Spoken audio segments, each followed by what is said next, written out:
Good morning, students. So today we are going to start with another important topic of grammar, which is conjunctions.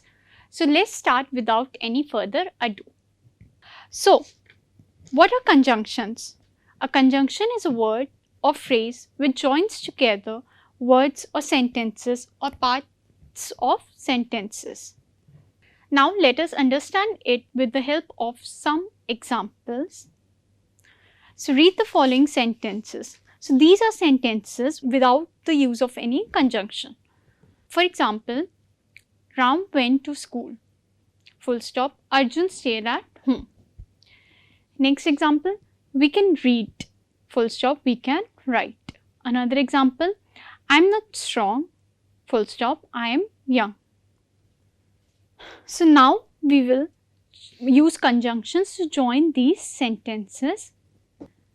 So on joining, the first sentence would be Ram went to school, but Arjun stayed at home. Next, we can read, full stop, we can write. So after joining, it will be we can read as well as write. Next, I am not strong, full stop, I am young. So after joining, it will become I am not strong, though I am young. Hence the words but as well as though are all your conjunctions. They join together sentences and often make them more compact. Thus, they help to say things in a simple and short way. So, is it clear? Now, moving on. Conjunctions are broadly divided into two classes according to their functions. So, first is coordinating conjunctions and the second one is subordinating conjunctions. Now, what are coordinating conjunctions? Coordinating conjunctions join together words, phrases or clauses of equal rank or importance. That is, they are independent, not dependent on the other. For example, birds fly and fish swim. So, the two statements bird fly and fish swim are two independent statements, or you can say they are two statements of equal rank or importance. Let us take another example. Molly sang and Polly danced. So similarly, the two statements Molly sang and Polly danced are of equal rank and none is dependent on the other for its meaning. So some coordinating conjunctions are and, but, for, still, only, etc. Now next, subordinating conjunction. They join a clause to another clause where one clause is dependent on the other clause for its full meaning. So let us understand this with the help of an example.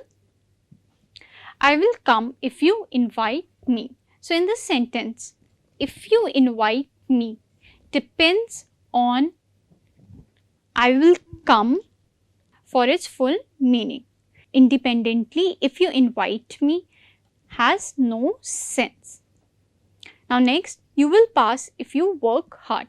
So similarly, in this sentence also, if you work hard depends on the sentence you will pass. Now moving on, next is correlative conjunction. So correlative conjunctions are the conjunctions used in pairs. For example, either or, neither nor, though, yet, not only but also, both and. For example, either Jyoti or Mohit is coming today. Now moving on, Compound conjunctions. Some compound expressions or phrases act as conjunctions. They are called compound conjunctions. For example, as soon as well as, on condition that, provided that, so that, in order that, etc. Now, for example, he took off his coat as soon as he returned home. Now, let's start with a few rules of conjunctions. These rules are really important, so note them down and learn them. They are frequently asked in your examinations. Now, first rule is hardly, barely, scarcely is used with when. So now, hardly, barely, scarcely, these are your correlative conjunctions. Hence, they would be always used in pair. Thus, hardly, barely, scarcely is always used with when. They are used when there is a short time gap between two tasks. Now, let us see how they are used in a sentence. So, while framing a sentence, the following format is used. So, this format is very important. Note this down. So, according to it, hardly, barely, scarcely plus your helping verb. Helping verb, for example, had, was. So, it's your helping verb. So, after hardly, barely, scarcely comes your helping verb. Then comes your first subject. And then it is followed by first action. You can call it A1.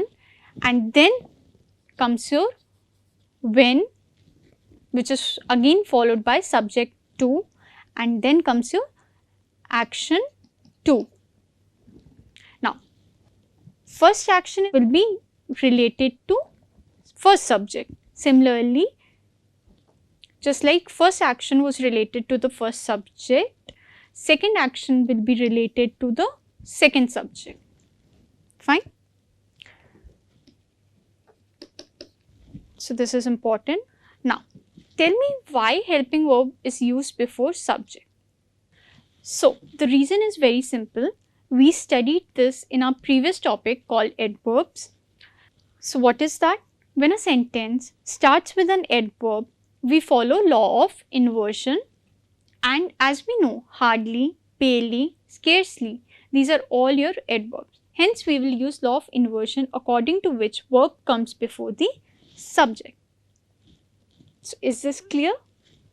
Now, let us understand this with the help of an example. Hardly I had finished the decorations than the guests started coming. So, is the above sentence correct?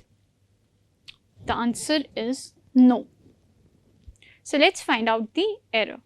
So, in order to find out the error, we will compare it with the format we just did and check whether it is following the format or not.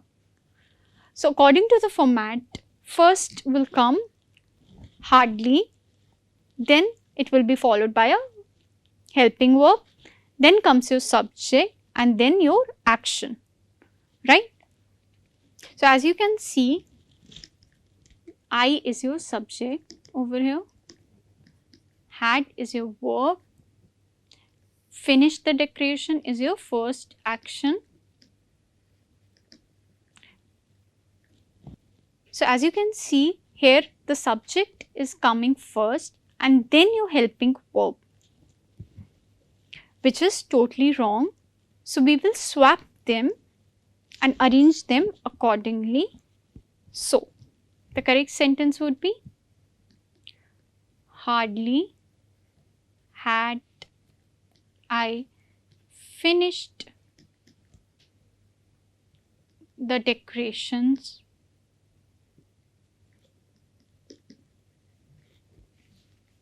now. Again, here than is used, which is totally wrong. We will replace it with when, because with hardly, barely, scarcely, when is used, right? So, here when will come, Then comes your second subject, which is correct, and then comes your action 2, which is right. So the correct sentence would be, hardly had I finished the decorations when the guests started coming. So this will be your correct sentence. Now next, scarcely had I left the home when it began to rain. So this sentence is correct because it is following the format. First comes your helping verb, then your subject, and then your action. So, and followed by when. So this sentence is totally correct. Now moving on towards our next rule, which is no sooner than. Now again, no sooner is your correlative conjunction. It is always followed by than. So when two tasks occur one by one, then we use no sooner than. So again, let's see. So the following format is used for no sooner than.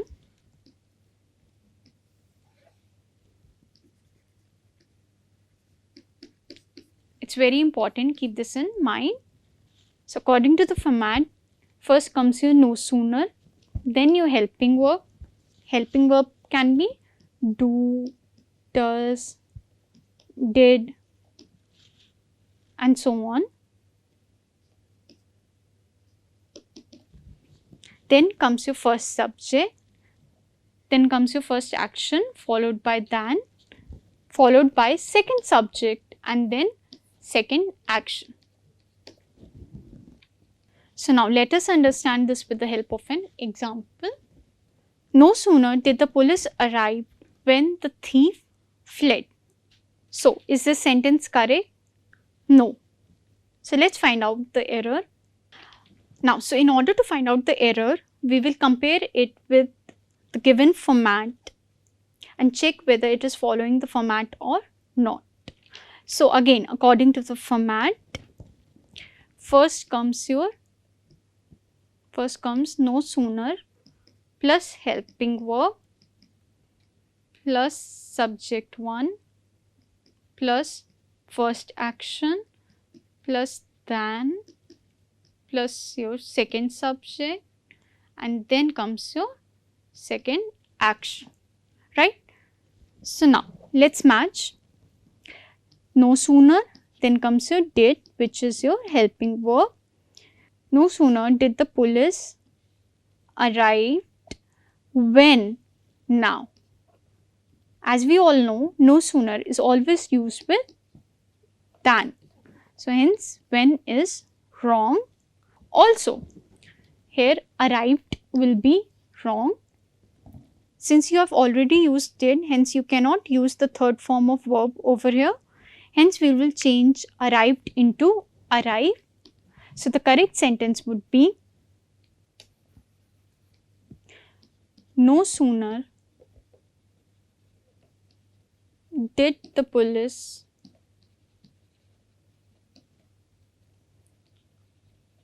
arrive than the thief fled.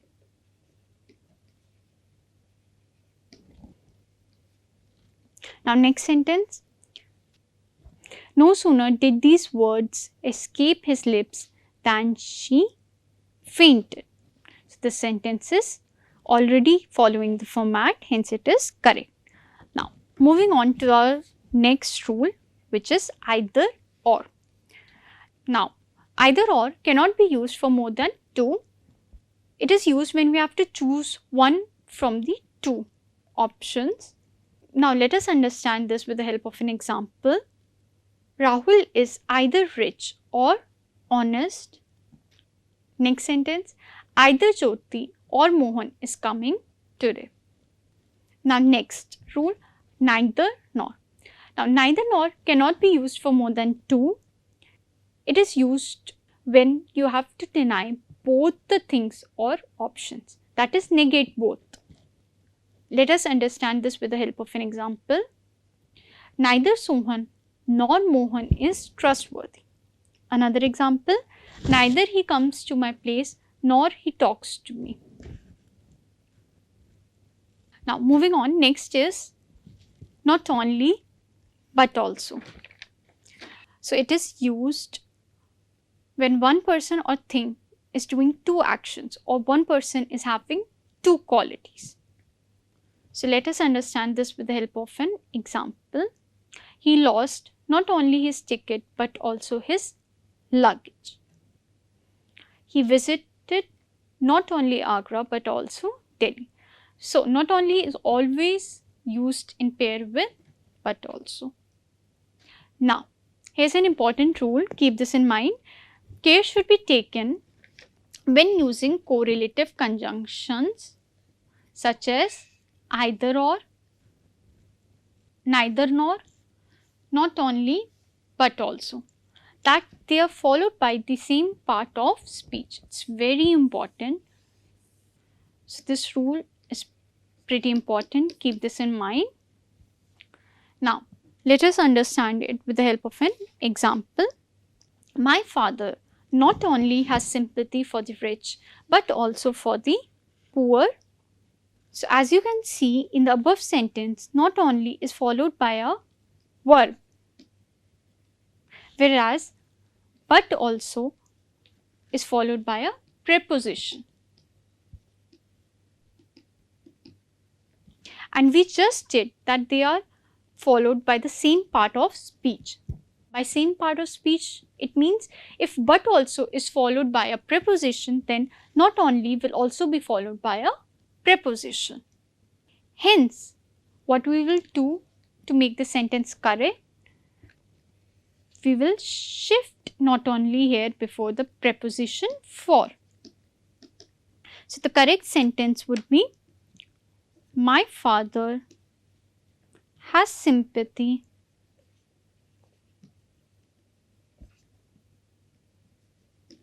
not only for the rich but also for the poor. So now this sentence is correct because here not only is followed by a preposition and but also is also followed by a preposition. Hence they are followed by the same part of speech. So this sentence is correct. Now moving on. So next is both. So both is always followed by and. So it is used in pair with and.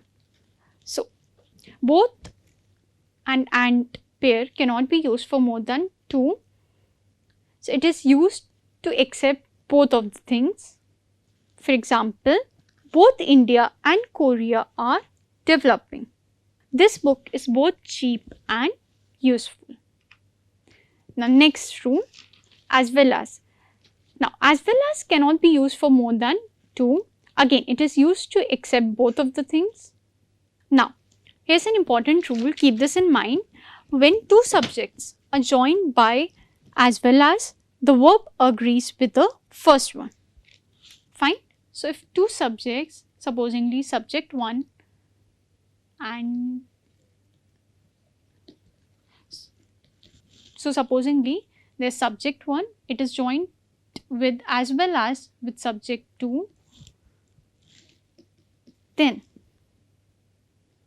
the verb will be according to the first subject. So this is important, keep this in mind. So when two subjects are joined by as well as, the verb agrees with the first one. So this is important, learn this. So now let us take an example. He as well as they were present. So is the sentence correct? No. We just discussed this rule. When two subjects are joined together by as well as, the verb agrees with the first one. So here he is your subject and they is your second subject.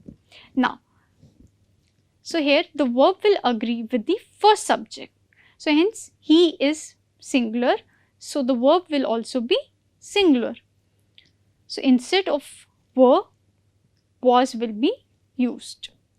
So the correct sentence will be he as well as they was present. Fine. Next sentence, he as well as you is guilty. So this sentence is correct. So now moving on with our next rule, until, unless and if. So now unless shows condition, it is condition oriented, whereas until is time oriented.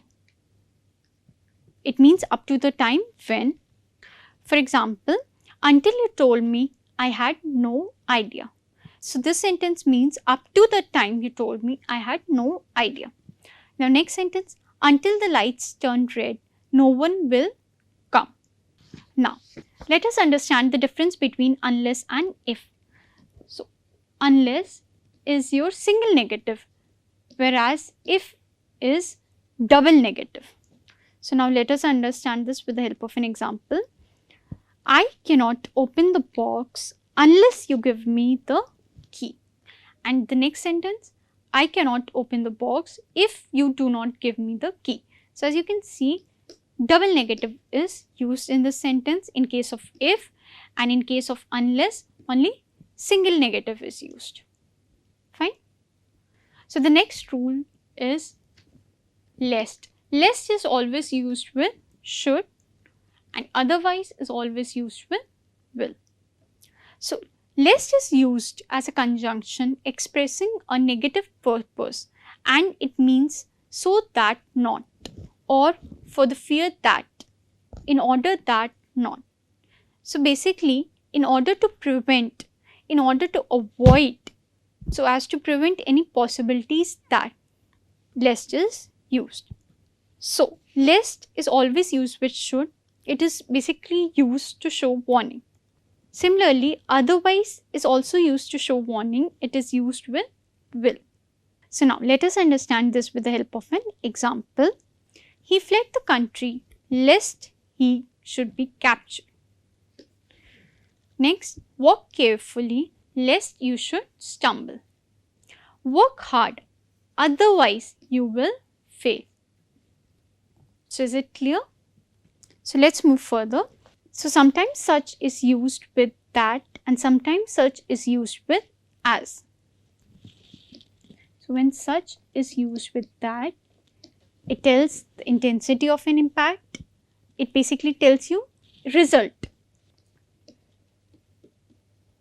Intensity of an impact. Or you can say reason plus result. And when such is used with as, it defines same category. So now let us understand this with the help of an example. It was such a cold evening that we did not go out to play. So we did not go out to play. So this is basically the result, or you can say the intensity of an impact. Next, one should follow such rules as mentioned in the Constitution. So is the difference clear? So that's it for today. We will continue further with more rules and also a few practice questions in the next lecture. Thank you.